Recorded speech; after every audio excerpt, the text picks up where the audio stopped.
In this video, I'm going to show you exactly how to do keyword research for YouTube in 2025. I'll show you exactly how to find keywords that actually rank even if you have a smaller channel. This video will show you the exact step-by-step process you need to follow so you never have to watch another video on YouTube keyword research again. Now, first things first, you need to understand what your potential clients are actually going to be searching for. Now, the easiest way of actually doing this is collecting information from all your sales calls and client calls and seeing what their pain points are and what the most common questions being asked are. Through this, you're able to collect a list of information and questions that are commonly asked from your potential clients, and from the get-go, you'll have a list of ideas you can make potential videos about. Then you go on YouTube, search them in, and see what's showing up. Let me show you. Let's say you're doing cold email and you're looking to see what is being searched around cold email. The easiest way to do it, say the most common question, how to do cold email, how to get leads for cold email, how to get responses from cold emails, how to get email for cold emails. And you can start seeing the sort of stuff that are coming up. You could also just type in cold email and see what comes up. Cold email outreach, the top one, cold email lead generation, cold email template, cold email agency, cold email wizard, cold email for internship, cold email for job. You can see the sort of stuff that's coming up, and through just searching keywords and questions that your clients are going to have, once you find a keyword that is popping up on the YouTube search term and your clients are also asking about, this is time to move on to step 2, where we use a platform like vidiq to search this term further and see whether it's low competition but also high volume of searches. And I'll show you right now exactly how to do that. And let's just go with something like cold email outreach.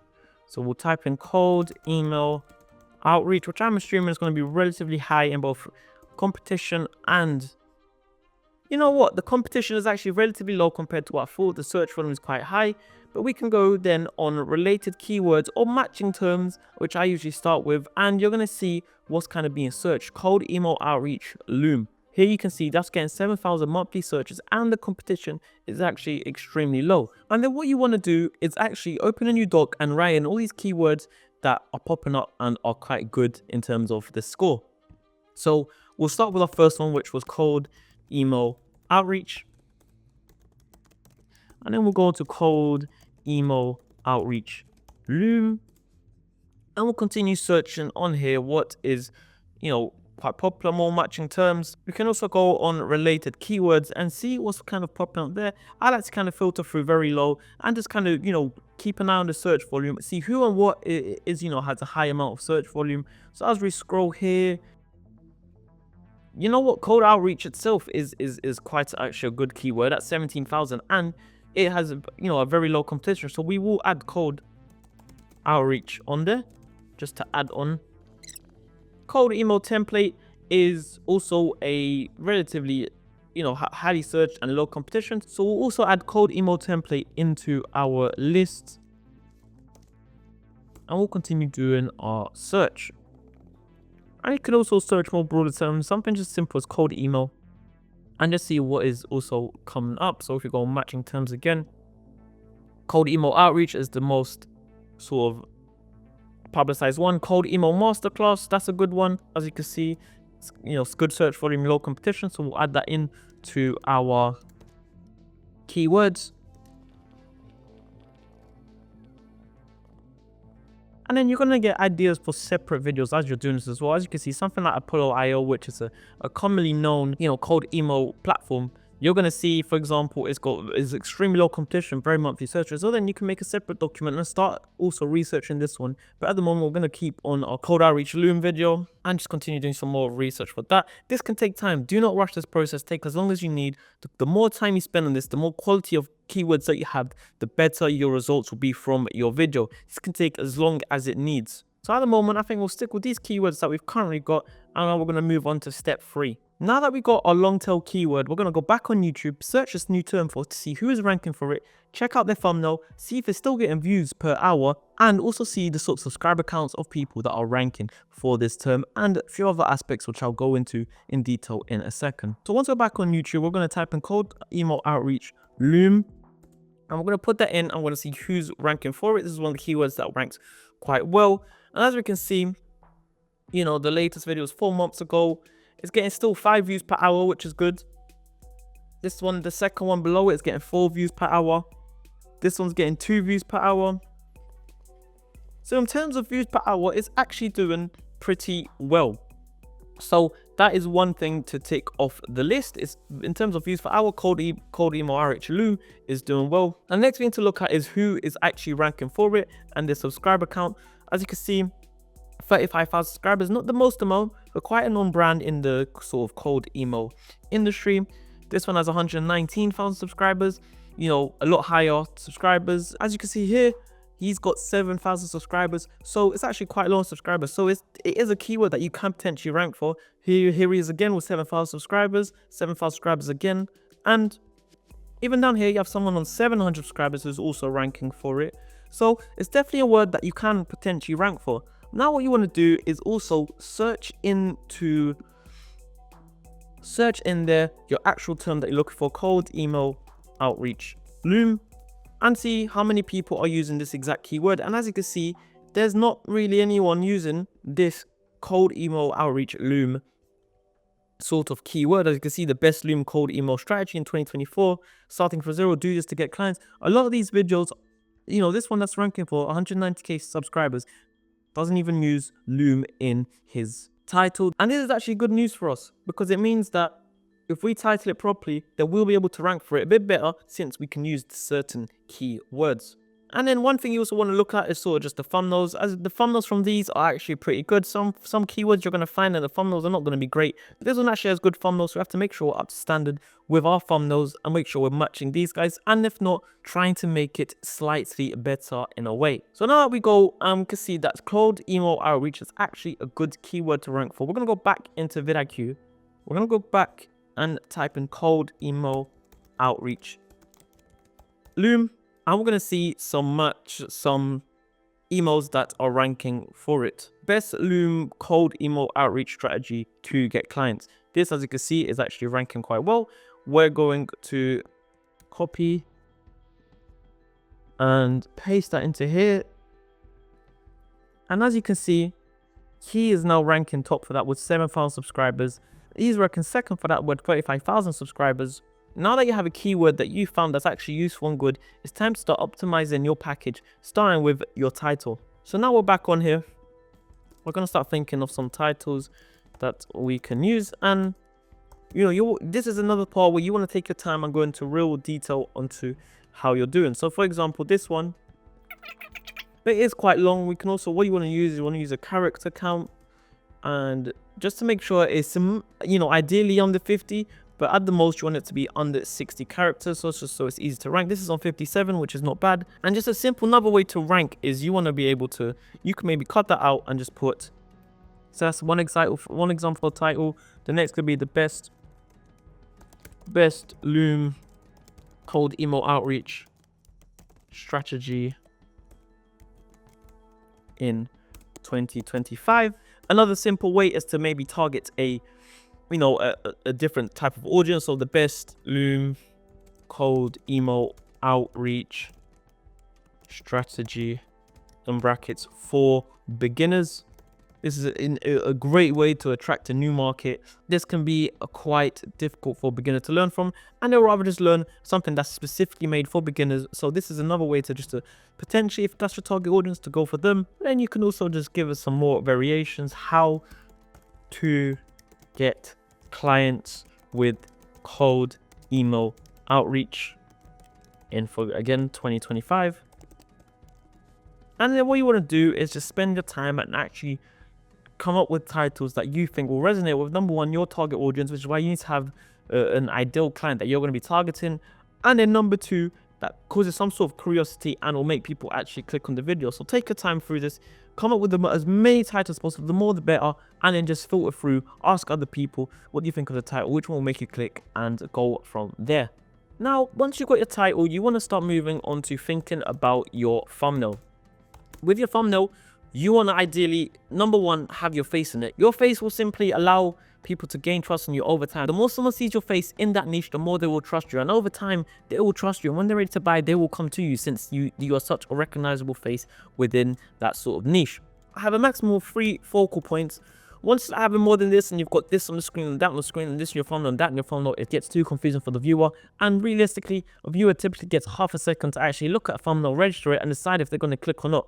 So when you start getting to the point where you've got multiple things on your thumbnail, it's just going to put someone off and they probably will not click your video. So have a maximum of 3, ideally 2. I would say have your face, a clean looking background, and have some sort of text or some sort of image that illustrates and further emphasizes your point. Do not copy your title into your thumbnail. I'll say that because a lot of people, what they do is they'll have a thumbnail and they'll have a title, they'll put their face and just copy and paste the title from the title into the thumbnail, and you know, just simply wasting your actual thumbnail. So what you want to do is, instead of copying, you want to complement it. You imagine them as brothers rather than as twins. They don't want it to be the same. You want it to be similar but slightly different. So add a different pain point, add a sort of, you know, advantage they'll get from watching the video. So for example, the best Loom cold email strategy in 2025, you might have in your thumbnail plus, you know, 100 clients, plus 100 clients in 90 days, something like that. Or you might have a full booked up calendar from this to this, so an empty calendar to a full calendar. Rather than just putting the same thing in the title, someone might look at the thumbnail and think, wow, I want to gain X amount of clients within the next 90 days.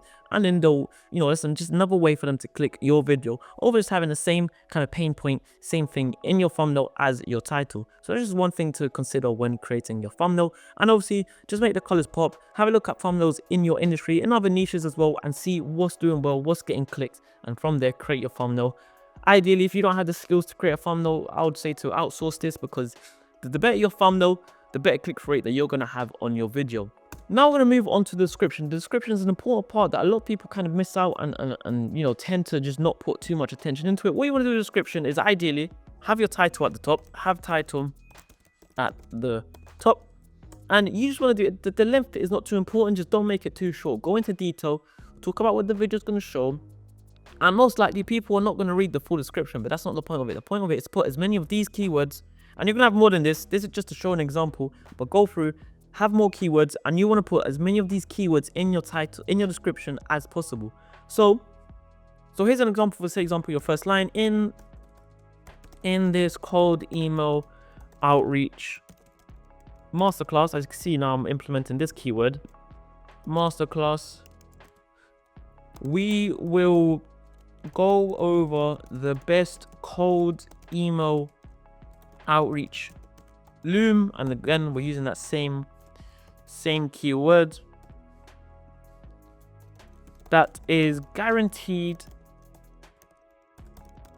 to book calls for your agency. The cold email template used in this video will further show blah blah blah blah blah. You get the point. You want to just use as many of these as possible, and don't just use, you know, cold email outreach, you know, related keywords. You want to go just type in cold email into here, and then go on related keywords and see what's actually being searched quite highly. So you want to type in maybe SMMA. SMMA is, you know, getting a huge amount of views and relatively low competition. So maybe instead of your, you know, for your agency slash your SMMA, there you go. And you want to put maybe that 1 or 2 more times. And ideally, you want to just, you know, put as many keywords as you can possibly find in your description. And the goal with this is, like I said, to just rank better. It helps YouTube know who you're actually targeting and helps them understand which audience to push you to. And when people are typing these words into YouTube, you're the one that's going to pop up if you have done this correctly. Moving on from the description, and the description, take time with it. Please do not rush this process. You can use AI to help you as well, but don't use AI to write it. Use AI to sort of enhance it and make it better, which I often use as well. But that's once I've actually written it out hand by hand, and then use AI to just kind of expand on certain points or to add in extra keywords in points where you might also, you know, be a bit lost on where to add a certain keyword. And once your description is done, we're going to move over onto chapters. Now, chapters is something that not everyone uses, but I always highly recommend to use. And whenever I make a video for either myself or a client, I always tend to use chapters because it just helps you rank again for more key words. And remember, this is for smaller channels, so you want to rank as best as possible, and chapters is just another simple way of actually doing this. So I found a video, for example, if you go on here, most of these videos don't have chapters, but this one here does. And what chapters does for you, as you can see, why send looms, is just an extra way to get keywords to rank for. This helps YouTube again push your video to your target audience and to the people that are searching this into into YouTube, sorry. So use captions to, like I said, add in more keywords and help you rank better. Ideally, as a smaller channel, this is what you want to do. But not only that, chapters also help with watch time. A lot of people, there's people that argue that it doesn't, but in my opinion, it does. And the reason is, if you have chapters where someone can click on your video, for example, this one where you have the chapters here on the side, what someone will tend to do, especially in a longer video, they can just, without the chapters, they'll just skip through the video trying to find a part that they want to watch and that they are interested in, and eventually they'll just click off because they can't find what they want to watch, which means your video essentially has 0 watch time, even if someone has just skipped to the end and kind of seen to the end.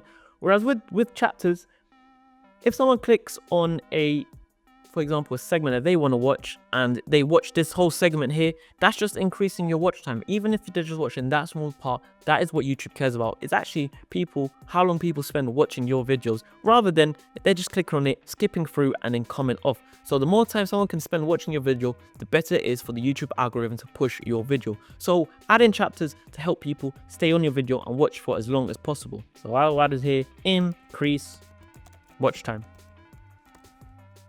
And with chapters, just the easiest way to do this, you'll see, is you just add in, at some point in your description, you'll add in the time and what you want to call it. And when the new section starts, you add in the start time, and then you just call it there, and it will automatically add it into your YouTube video. And last but final, we're going to just get into tags real quick. Look, tags are not the most important. Even YouTube themselves have said that tags don't always help with ranking your video. But I think for something that takes a little amount of time, it doesn't hurt your channel. Best thing to use is you go on rapid tags and you type in your keyword here. So we use cold email outreach loom, and we click enter, and it's going to give you some high ranking keywords. What you want to do is copy the tags, and when you're in your back end of uploading your video, you want to copy and paste the tags in, and you're going to see the sort of levels and the ranks they get. And you can always just add in 1 or 2 of your own, but ideally just fill it up. It takes 2 seconds and it's easy to do, so it doesn't hurt you in any way to just do this for your video. And this is just simply an example of how you can do this for example, the prompt. But we start with cold email, we ended up with cold email outreach, and then we further ended up on cold email outreach loom, and then we ended up with all of this. Just to summarize, this works for any niche. And to recap your points, like I said, you number 1 start with understanding the market and knowing your client pain points and what your potential clients are going to be searching for. Then you go on YouTube and you search that term in, and you see what other sort of keywords are also ranking. And when you type the term in, what is the top search that comes in, which means that's what people are ideally searching the most.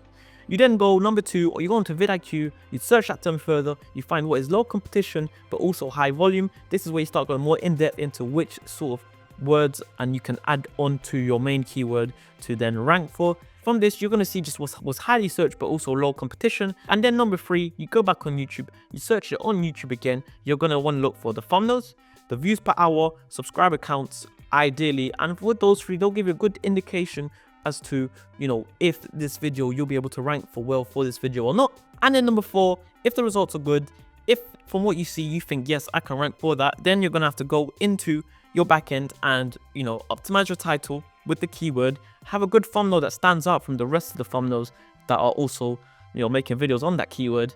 You want to use the description with other relevant keywords and use that keyword as much as possible. You want to use chapters, an extra way to add keywords, and to also, in addition to that, is to help with watch time.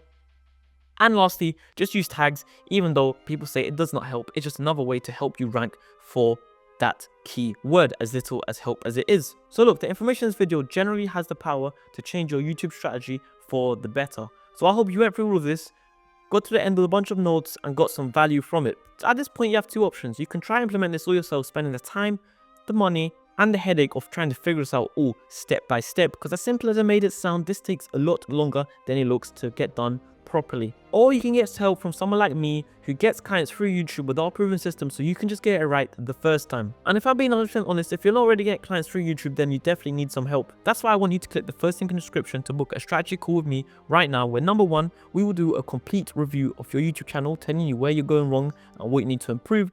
And number two, we will come up with 5 to 10 keywords that you can use instantly to rank better for your YouTube channel and to help get leads in for your business. So like I said, if you want to avoid doing this all yourself, I want a team of experts doing it for you. We guarantee you a minimum of 10 booked calls every single month through YouTube within 90 days, or you do not pay.